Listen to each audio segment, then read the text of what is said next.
तो आज हम बात करने जा रहे हैं काइजू नंबर 8 के एपिसोड नंबर 10 के बारे में। तो बिना किसी देरी के वीडियो को स्टार्ट करते हैं। आप सभी का स्वागत है मेरे यूट्यूब चैनल मांगा बॉय में। मेरा नाम है आतंक का दूसरा नाम बाबू भाई। 2 साल 20 रॉबरी, फिर भी कोई नहीं जानता हम कौन है और करते क्या है।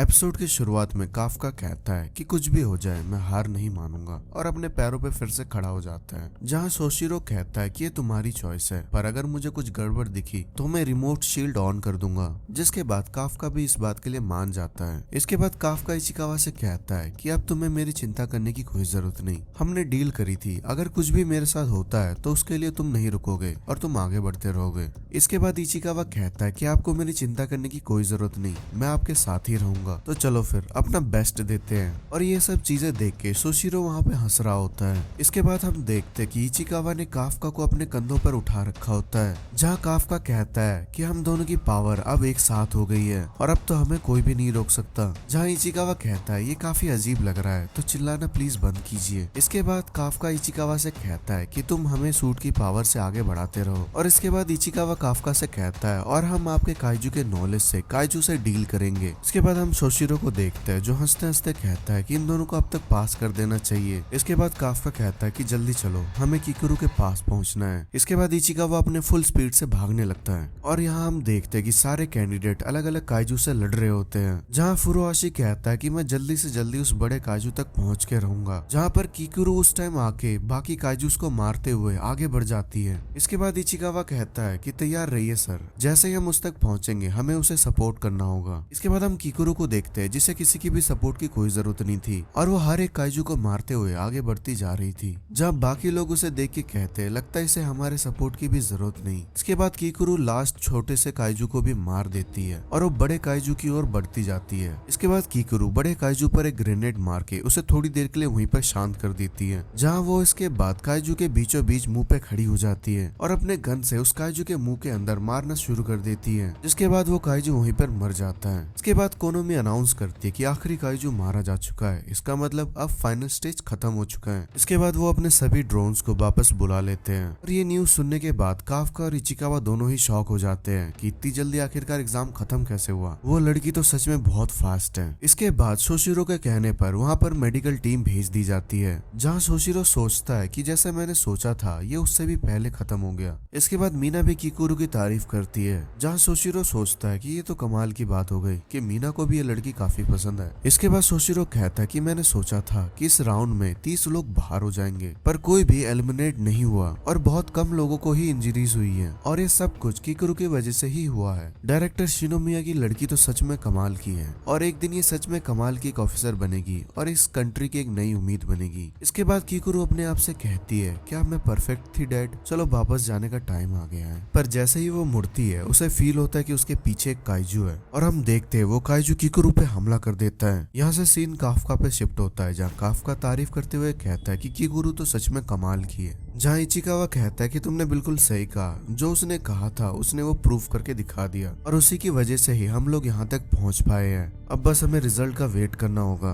तब हम देखते हैं कि वहाँ के मरे हुए काइजूस वापस से जिंदा होने लग जाते हैं, जहाँ काफका कहता है कि आखिरकार यहाँ चल क्या रहा है। फिर इचिकावा कहता है कि हमें यहाँ से चलना चाहिए और हम काफका को देखते हैं जिससे कुछ फील होता है। इसके बाद हम किकुरु को देखते हैं जिसके बॉडी से काफी ज्यादा खून निकल रहा था, जहाँ पर किकुरु कह रही होती है कि मैंने काफी मुश्किल से अपने सूट के शील्ड को एक जगह पे पॉइंट करके अपने हार्ट को डैमेज होने से बचाया है। इसके बाद किकुरु कहती है कि मैं अभी भी लड़ सकती हूँ, जहाँ पर वो काइजू से देखकर कहता है क्या तुम अभी भी खड़ी हो सकती हो, आखिरकार तुम्हारे स्किन के साथ ये हो क्या रहा है। जहाँ किकुरु पहले ये देख के शॉक हो जाती है कि ये काइजू बोल सकता है, जहाँ पर किकुरु सोचती है कि ये काइजू होने के साथ साथ काफी ज्यादा इंटेलिजेंट है, आखिरकार यहाँ चल क्या रहा है। पर जैसे ही किकुरु उस पे हमला करने वाली होती है वो काइजू उस पे फिर से बहुत सारे हमले कर देता है, जिससे किकुरु को बहुत ज्यादा दर्द होता है। तब कोनोमी कहती है कि किकुरु के वाइटल्स ऑर्गन अब सही से काम नहीं कर रहे, जहाँ सोशिरो पूछता है कि आखिरकार वहाँ चल क्या रहा है, जिसके जवाब में कोनोमी कहती है कि हमने वहाँ से सारे ड्रोन हटा दिए हैं, इसलिए हमें कुछ भी नहीं पता। पर अभी हमें कुछ सिग्नल मिल रहे हैं जिससे हमें पता चला है कि जो काइजू मर गए थे वो अब वापस से जिंदा होना शुरू हो चुके हैं। जहाँ सोशिरो कहता है कि आखिर तुम क्या रही हो। उन काइजूस पे ऐसी कोई भी एबिलिटी नहीं थी कि जिससे वो दोबारा रीजनरेट हो सके। इसके बाद कोनोमी कहती है कि हमें उस बड़े वाले काइजू का भी सिग्नल मिल रहा है कि वो भी अब रीजनरेट हो चुका है, जहाँ पर उसका फॉर्टिट्यूड 6.4 है। जहाँ पर सोशिरो सोचता है कि ये तो बहुत ज्यादा पावरफुल है, इसके लिए तो हमारी पूरी टीम लगेगी, जहाँ पर इसे बहुत जल्दी हराने के लिए मेरी और मीना की जरूरत पड़ेगी। इसके बाद मीना ड्रोन्स को वापस भेजने के लिए कहती है, जहाँ पर मीना इसके बाद सोशिरो को बुलाती है एग्जाम ग्राउंड पर चलने के लिए। इसके बाद एग्जाम ग्राउंड में इमरजेंसी घोषित कर दी जाती है और सभी कैंडिडेट्स को वापस बुलाया जाता है। इसके बाद हम कीकुरो को देखते हैं, जो सोचती है कि मैं यहाँ से नहीं जा सकती, अगर मैं यहाँ से चली गई तो इस काइजू को रोकेगा कौन, और अगर इस काइजू को रोका नहीं गया तो काफी सारे स्टूडेंट्स मारे जाएंगे। इसलिए मुझे सबसे पहले तो मेरे सूट की मदद से जितनी भी ब्लीडिंग्स हो रही है उसे रोकना पड़ेगा, और जब तक मैं हिल सकती हूँ तब तक मैं लड़ाई कर सकती हूँ, और जब तक मैं लड़ाई के मैदान में हूँ तब तक कोई भी नहीं मर सकता। इसके बाद हमें एक फ्लैशबैक दिखाया जाता है, जहाँ कीकुरु के फादर उससे कह रहे होते हैं कि तुम्हें इस कंट्री के फ्यूचर के लिए परफेक्ट बनना होगा। और जैसे ही कीकुरु उस काइजू की ओर गोलियां चलाने लगता है, वो काइजू बहुत जोर से उसे मार के दूर फेंक देता है। इसके बाद हमें कीकुरु का थोड़ा पास्ट दिखाया जाता है, जहाँ कीकुरु ने टॉप किया था, पर वो देखते है कि जो स्टूडेंट ने पास किया था उनके पेरेंट्स आके उन्हें शाबाशी दे रहे थे, पर उसके फादर वहाँ पर मौजूद नहीं थे। जहाँ पर उसका बटलर आके कहता है कि मास्टर बहुत ही जल्दी आने वाले हैं, और मुझे पक्का पता है कि वो आपके स्कोर देख के काफी ज्यादा खुश होंगे। जहाँ पर हम अगले दिन देखते कि उसके फादर कहते हैं तो तुमने टॉप किया है, तो ये तो होना ही था, और इससे कुछ ज्यादा फर्क भी नहीं पड़ता, क्योंकि एक सक्सेस पर इतना खुश होने से लोग अगली बार फेल हो जाते हैं। इसलिए खुश होना छोड़ो और आगे आने वाली चुनौतियों के लिए तैयार होना शुरू हो जाओ। ये याद रखना कीकुरु कि तुम्हें इस देश के लिए परफेक्ट बनना है, और अपने मम्मी के लिए भी, जो इस दुनिया में अब नहीं रही। जहाँ कीकुरु सोचती है कि मैं हार नहीं मान सकती और मैं अभी भी लड़ सकती हूँ, पर तभी वो काइजू उसे दोबारा से नीचे फेंक देता है। जहाँ इसके बाद कीकुरु कहती है कि मेरा हाथ एक टूट चुका है, पर मैं इससे अभी भी लड़ सकती हूँ। इसके बाद हम देखते हैं कि कीकुरु अपना गन भी नहीं उठा पा रही थी, उसके हाथ टूटने से उसे काफी ज्यादा दर्द हो रहा था। इसके बाद हम कोनोमी को देखते हैं, जो ड्रोन की मदद से कीकुरु और काइजू दोनों को ही ढूंढ लेती है। जहाँ पर वो देखती है कि काइजू के सींग अब वापस ग्रो होना स्टार्ट हो चुके हैं, इसका मतलब अब वो हमला करने वाला है। जहाँ पर सोशिरो उससे पूछता है क्या हम टाइम से पहले वहाँ पहुंच भी पाएंगे। इसके बाद हम उस काइजू को देखते हैं, जो अब एनर्जी इकट्ठा करना शुरू कर चुका था। जहाँ पर कीकुरु सोचती है कि अब मेरा अंत आ चुका है और मुझे माफ करना डैड, मैं परफेक्ट नहीं बन पाई। और इसी टाइम काफका वहाँ पे आ जाता है और कहता है कि तुमने बहुत अच्छा काम किया है। जहाँ पर कीकुरु कहती है कि आखिर तुम यहाँ क्या कर रहे हो। आगे हम ये देखते हैं कि काफका कीकुरु को उस काइजू के हमले से बचाकर खुद काइजू में ट्रांसफॉर्म होकर कहता है, कीकुरु तुमने बहुत अच्छा काम किया है, अगर तुमने इतनी मेहनत ना करी होती तो सभी लोग नहीं बच पाते, तो अब सब कुछ तुम मेरे हवाले छोड़ दो। इसके बाद हम सभी लोगों को देखते हैं जो शेल्टर की ओर भाग रहे होते हैं। इसके बाद हमें कुछ टाइम पहले का सीन दिखाया जाता है, जहाँ सभी लोगों को ये पता लगता है कि सभी जो काइजू जो मर गए थे अब वो वापस जिंदा हो रहे हैं, और इचिकावा काफका को वहाँ से चलने के लिए कहता है। तभी एक बंदा आके कहता है कि उस साइड कोई नहीं जाएगा, वहाँ कीकुरु उस बड़े काइजू से लड़ रही है, और मैं ये सब कुछ हेडक्वार्टर में बताने जा रहा हूँ, इसलिए सब लोग यहाँ से बाहर चले जाओ। तब इचिकावा काफका से कहता है कि आपने सुना ये सर, पर तब वो देखता है कि काफका तो वहाँ है ही नहीं। जहाँ पर काफका सोचता है कहीं वो ट्रांसफॉर्म तो नहीं होने वाले, और अगर वो यहाँ पर काइजू के फॉर्म में ट्रांसफॉर्म हुए वो पक्का मारे जाएंगे। तब यहाँ काफका को ढूंढते हुए इचिकावा सोचता है कि इस टाइम वो काइजू में पक्का ट्रांसफॉर्म होंगे, क्योंकि यही वो टाइम है जहाँ वो खुद को नहीं रोक सकते। तब हमें कीकुरु को दिखाया जाता है, जो काफका से पूछता है कि आखिर यहाँ चल क्या रहा है, क्या तुम एक काइजू हो। जहाँ काफका कीकुरु से कहता है प्लीज कीकुरु ये बात किसी को मत बताना। और तब हम देखते हैं कि वो काइजू वहाँ पर हमला कर देता है, पर काफका बहुत आसानी से उस हमले को दूर फेंक देता है। फिर काफका ये बताता है कि मैं थोड़ी देर में तुम्हें सब बताता हूँ, उससे पहले मैं जरा इससे निपट लेता हूँ, इसलिए तब तक के लिए तुम बस थोड़ा आराम करो। फिर हम देखते हैं कि काफका खुद को चार्ज करने लगता है, जहाँ कोनोमी कहती है कि हमें उस काइजू के पास से और एक काइजू की रीडिंग मिल रही है। जहाँ पर सोशिरो कहता है क्या तुम्हें कुछ दिखाई दे रहा है। जहाँ कोनोमी कहती है कि हमारा ड्रोन खराब हो चुका है, जिस वजह से हम कुछ भी नहीं देख पा रहे हैं, पर इस नए काइजू का फॉर्टिट्यूड 9.8 आ रहा है। तब सोशिरो कहता है ये तो इम्पॉसिबल है, लगता है उस धमाके के कारण मेजरमेंट सिस्टम खराब हो चुका है, पर अगर ये रीडिंग सच हुई तो ये काइजू के हिस्ट्री में सबसे ताकतवर काइजू होगा। तभी वो काइजू काफका की ओर बढ़ने लगता है। अब काफका अपने आप को चार्ज करते हुए कहता है कि माफ करना, मेरे पास ज्यादा टाइम नहीं है, इसलिए मुझे तुम्हें जल्दी ही खत्म करना पड़ेगा। तब काफका और काइजू दोनों आपस में एक दूसरे को एक मुक्का मारते हैं। फिर हम देखते हैं कि काफका के उतने पावरफुल पंच से उस काइजू की हड्डियां बाहर आ जाती है, और हम देखते हैं कि काफका ने उस काइजू को हरा दिया होता है।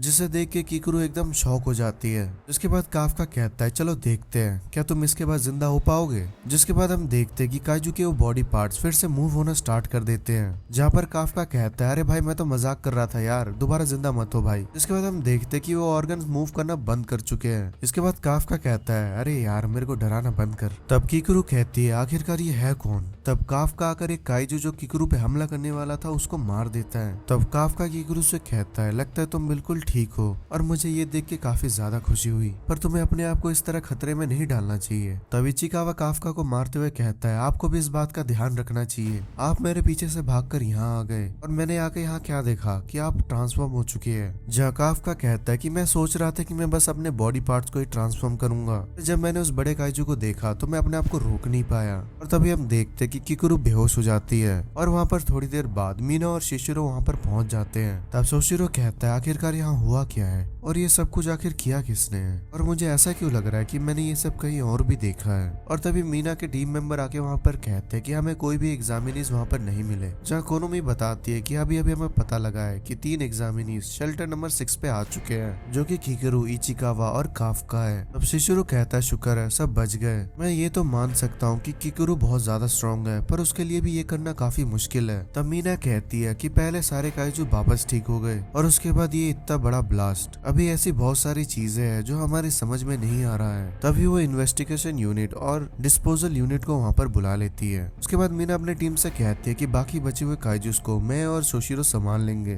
तब सोशिरो कहता है मुझे याद आया ऐसे सेम हालात मैंने 3 महीने पहले देखे थे, क्या उस टाइम और इस टाइम में कोई कनेक्शन है। इसके बाद हम काफका को देखते हैं जिसे हॉस्पिटल में भर्ती कर दिया गया है। जहाँ इचिकावा उससे कहता है कि मुझे बहुत खुशी हुई कि आपको बहुत कम चोटें आई है। जहाँ इचिकावा काफका से कहता है कि किकुरु की भी कंडीशन अब ठीक है, उसे डिफेंस फोर्स के सबसे बेस्ट टेक्नोलॉजी से ठीक किया जा रहा है। तब काफका कहता है कि उसे स्पेशल ट्रीटमेंट क्यों मिल रही है, मुझे भी चाहिए। जहाँ इचिकावा कहता है कि आपको बस हड्डियां टूटी है वो भी थोड़ी सी, इसलिए आपको स्पेशल ट्रीटमेंट नहीं मिल सकती। तब काफका कहता है कि काफी जल्दी खत्म हो गया, मुझे ऐसे किसी ताकतवर बंदे से लड़े हुए काफी टाइम हो गया है और अब मुझे समझ में आ गया है अगर हमें हमारा ड्रीम का पीछा करना है तो आपको बाहर एक ऐसा इंसान मिलेगा जो आपको उस चीज में हरा देगा जिसकी आप बहुत ज्यादा केयर करते हैं। पर जो कुछ भी हुआ मुझे उसमें काफी ज्यादा मजा आया, इसलिए तुम्हें चिंता करने की कोई जरूरत नहीं और तुमने मेरी काफी मदद की है, इसलिए थैंक यू इचिकावा। तब वहाँ मीना आ जाती है और काफका से कहती है कि मैंने सुना है कि तुमने किकुरु को शेल्टर तक पहुंचाया है तो इसलिए मैं तुम्हें यहाँ शुक्रिया कहने आई हूँ। और वहाँ से वो चली जाती है। तब काफका उसे बुलाने की कोशिश करता है, फिर वो सोचता है कि अभी उसे बुलाने का समय नहीं आया है तो अब मैं उससे तभी बात करूंगा जब मैं एक ऑफिसर बन जाऊंगा, तो इसलिए अब तुम देखती रहो मीना। इसके बाद हम किकुरु को देखते हैं जो अब होश में आने लगती है, जिससे मिलने सोशिरो आता है और वो कहता है कि जितने भी बाकी बचे काइजूस थे उनको हमने हरा दिया है और हमें बहुत ज्यादा खुशी है कि इस दौरान कोई भी मारा नहीं गया, पर सभी लोग तुम्हारी वजह से ही बच पाए हैं क्योंकि तुमने उस बड़े से काइजू को हरा दिया था। जिसे सुनने के बाद किकुरु थोड़ी सी उदास सी हो जाती है। तब सोशिरो उससे पूछता है क्या हुआ, क्या ऐसा नहीं हुआ था। तब किकुरु कहती है कि ऐसा कुछ नहीं है, मैंने ही उस काइजू को हराया था। इसके बाद हम उस काइजू को देखते हैं जिसने सभी काइजूस को जिंदा किया था और वो न्यूज सुन रहा होता है जिसमें वो सुनता है कि डिफेंस फोर्स एग्जाम में कोई भी मारा नहीं गया है, जिससे वो काफी ज्यादा डिसअपॉइंट हो जाता है। जहाँ पर वो कहता है कि ये तो होना इम्पॉसिबल है, क्या डिफेंस फोर्स के कैप्टन इतने ज्यादा स्ट्रॉन्ग है। इसके बाद उसे काइजू नंबर 8 के बारे में न्यूज सुनाई देती है पर उसे उसके बारे में कुछ पता नहीं होता। इसके बाद उसे एक कॉल आता है जहाँ पर वो काम करता था और वो लोग उसे बाहर आने को कहते हैं। इसके बाद हम देखते हैं कि वो काइजू अब एक इंसान में कन्वर्ट होने लगता है। जिसके बाद हम देखते हैं कि वो काइजू काफका के डिस्पोजल यूनिट में काम करता है। जिसके बाद वो सभी लोग काम में वापस जाने लगते हैं और इसी के साथ ये एपिसोड खत्म हो जाता है। तो आई होप आपको एपिसोड अच्छा लगा होगा। मैं मिलता हूँ आपसे नेक्स्ट एपिसोड में, तब तक के लिए गुड बाय।